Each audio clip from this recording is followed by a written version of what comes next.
strong support of my bill, H.R. 4922, the D.C. Crimes Act.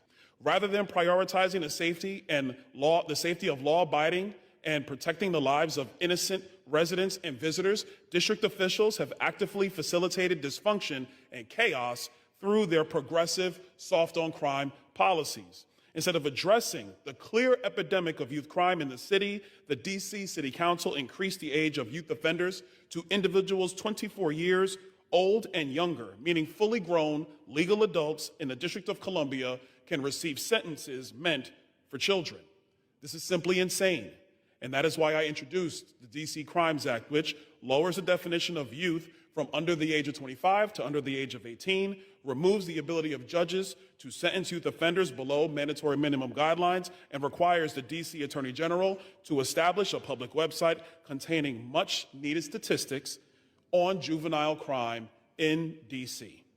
The Trump administration's efforts have shown that lawlessness is a choice, and it is time for Congress to step up, adhere to our constitutional duty, and firmly address crime in the nation's capital. Many people know me for being able to do alliterations, and all I could think about was amnesia allows adolescent accountability avoidance agility from across the aisle. So work with me for a second.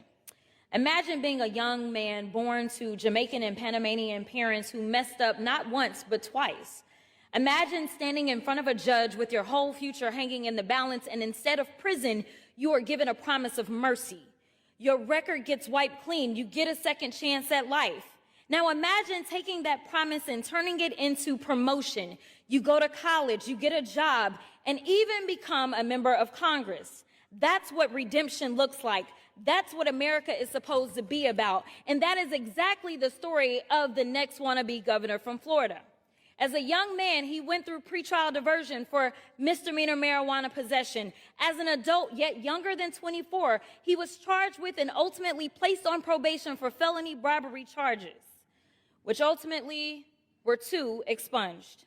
He was given a 3rd chance, and now he's the face of a bill that would not afford young people in Washington, D.C. the same opportunities afforded to him. Let me be real. If he had grown up under Donald Trump's America or under the very D.C. crime bill he's pushing today, he wouldn't be standing here as a member of Congress.